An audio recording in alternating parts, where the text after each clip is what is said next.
वृद्धा पेंशन कैसे ऑनलाइन करें। जी हाँ दोस्तों, वृद्धा पेंशन के अंतर्गत गवर्नमेंट जो है जितने भी वृद्धा पेंशन के लाभार्थी हैं या फिर जितने भी एलिजिबल लोग हैं उन्हें सालाना 12,000 रुपए की आर्थिक सहायता जो है यहाँ पे प्रदान करती है, जिसमें 1,000 रुपए हर महीने हर लाभार्थी को दिया जाता है। तो वृद्धा पेंशन को ऑनलाइन करने के लिए यहाँ पे मैं आज आपको पूरा प्रोसेस स्टेप बाय स्टेप बताने वाला हूँ। क्या क्या डॉक्यूमेंट लगेंगे, कैसे ऑनलाइन होगा, मैं यहाँ पे सारी चीज़ें आपको बताऊंगा। ठीक है, तो यहाँ पे सबसे पहले हम बात कर लेते हैं डॉक्यूमेंट क्या क्या लगने वाले हैं। तो अगर आप वृद्धा पेंशन का ऑनलाइन करने वाले हैं तो यहाँ पे आपका कैंडिडेट का फोटो चाहिए होगा।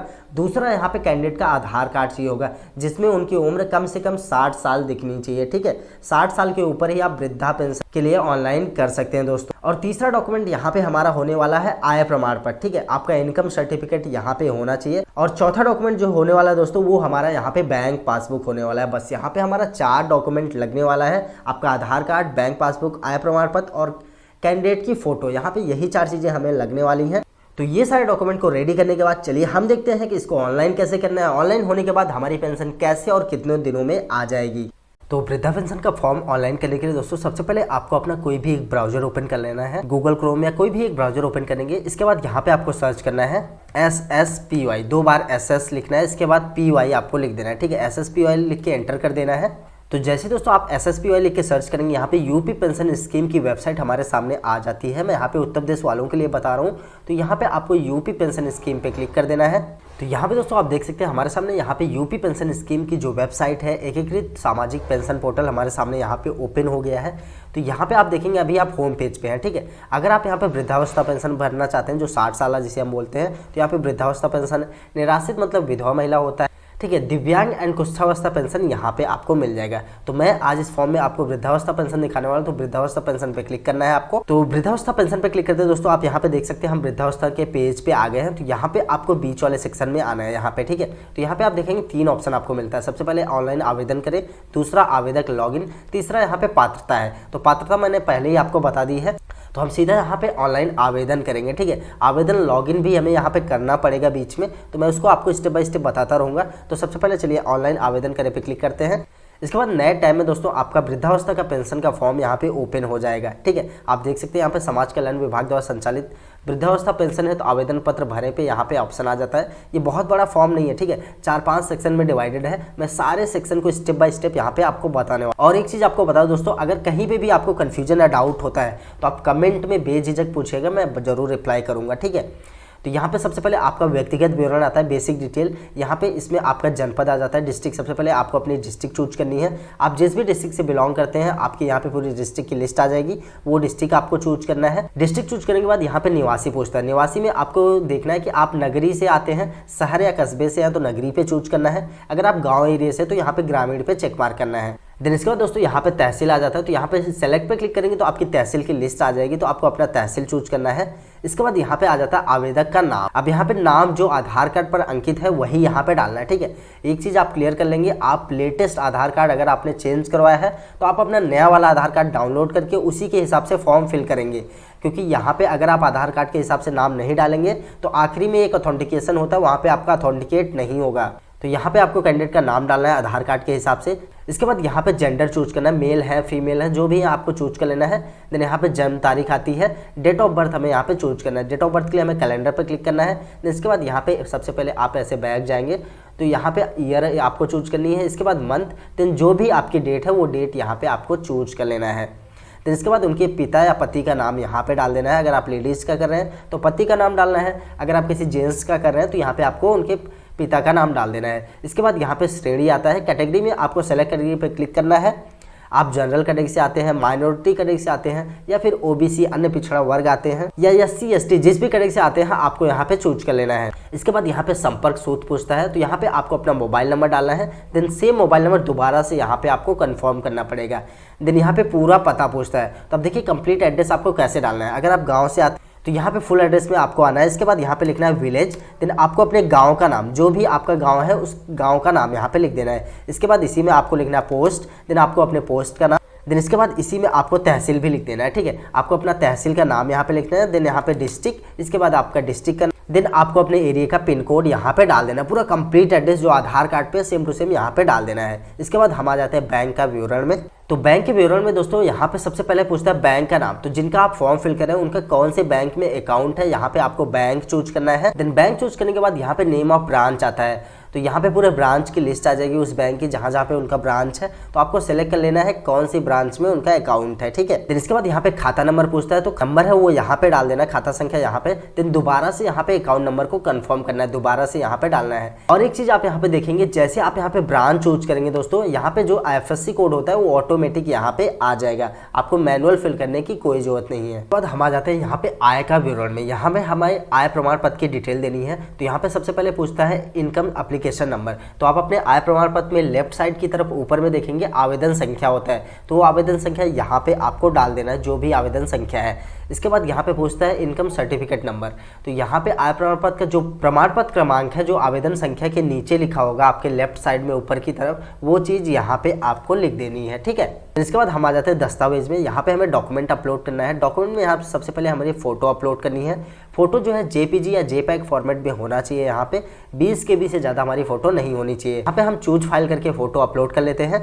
फोटो जैसे आप दोस्तों चूज करेंगे, यहाँ पे फोटो जो है अपलोड हो जाएगा। इसके बाद यहाँ पे अपलोड जन्म तिथि आय प्रमाण पत्र पूछता है, तो यहाँ पे हमें बर्थ एज सर्टिफिकेट यहाँ पे अपलोड करना पड़ेगा। इसके लिए आप अपना आधार कार्ड यहाँ पे अपलोड करेंगे।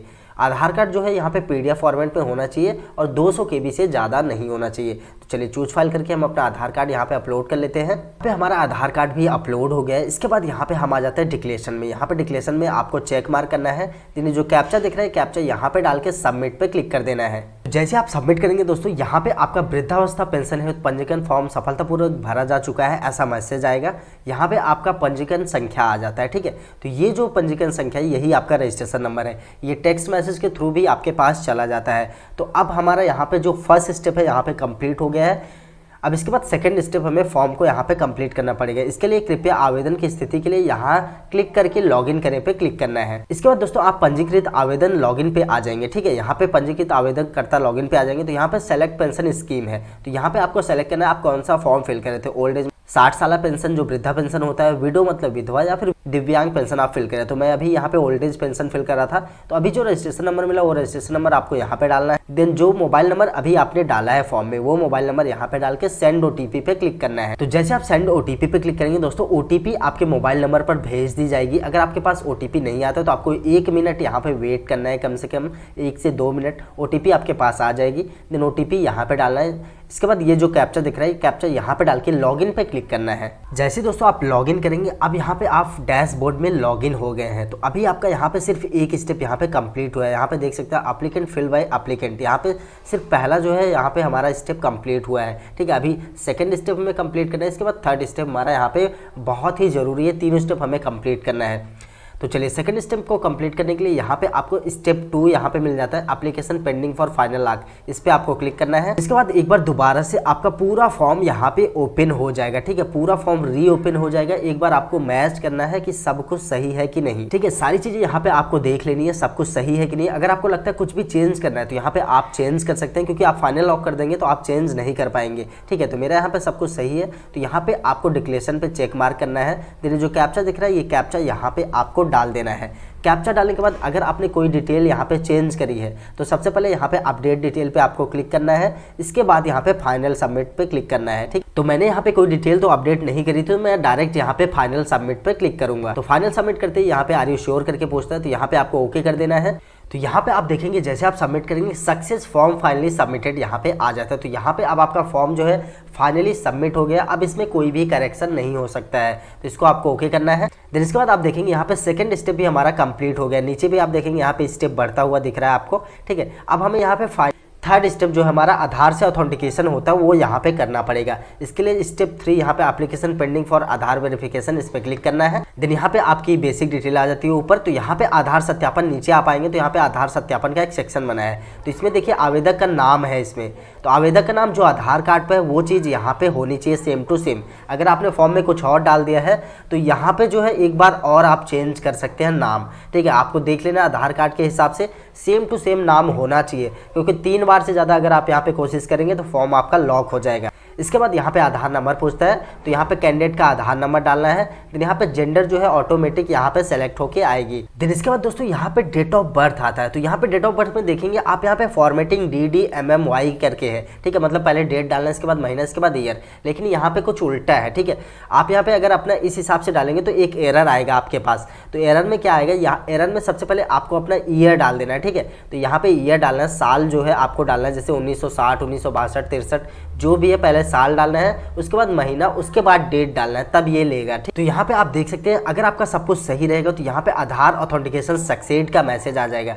तो इस प्रकार से यहाँ पे अगर आपका मैसेज आता है तब यहाँ पे आपको अब फाइनल प्रिंट ले लेना है, ठीक है। इसके लिए आपको प्रोसीड फॉर फाइनल प्रिंट पे क्लिक करना है। यहाँ पे आप देखेंगे आप होम पेज पे आएंगे, यहाँ पे आपका प्रिंट नहीं आएगा लेकिन आप होम पेज पे आ जाएंगे। तो यहाँ पे आप देख सकते हैं 3 स्टेप हमारा कंप्लीट हो गया है और नीचे भी जो ये हमारा एप्लीकेशन का फ्लो था, पूरा फ्लो यहाँ पे कंप्लीट हो चुका है, पूरा हमने एक ही दिन में यहाँ पे कंप्लीट करा है। अब हमें प्रिंट लेने के लिए यहाँ पे प्रिंट एप्लीकेशन का ऑप्शन है, इस पे आपको क्लिक करना है। इसके बाद कुछ इस प्रकार से आपका यहाँ पे पूरा प्रिंट आ जाएगा। तो यहाँ पे अभी देखिए लेवल 1 पे है एप्लीकेशन जो है अभी वीडियो या SDM। अगर आप रूरल एरिया से हैं तो आपका वीडियो के पास जाएगा, अगर आप शहर से हैं तो यहाँ पे SDM के पास आपका जाता है, ठीक है। तो इसके बाद दोस्तों आप क्या करना है, यहाँ पे आपको प्रिंट एप्लीकेशन पे क्लिक करके इसका प्रिंट आउट ले लेना है। प्रिंट आउट लेने के बाद अपना सारा डॉक्यूमेंट इसके साथ आधार कार्ड, बैंक पासबुक, आय प्रमाण पत्र, सारी चीज़ें यहाँ पे लगाने के बाद आपको अपने वीडियो के पास जाना है, ठीक है। या फिर आप गाँव से आते हो तो अपने प्रधान को दे सकते हैं। अगर आप नहीं प्रधान को देना चाहते हैं तो आप अपने डायरेक्ट वीडियो या सेक्रेटरी के पास जाके इसको फॉरवर्ड करवाएंगे, ठीक है। जैसे वीडियो या सेक्रेटरी आपका यहाँ पे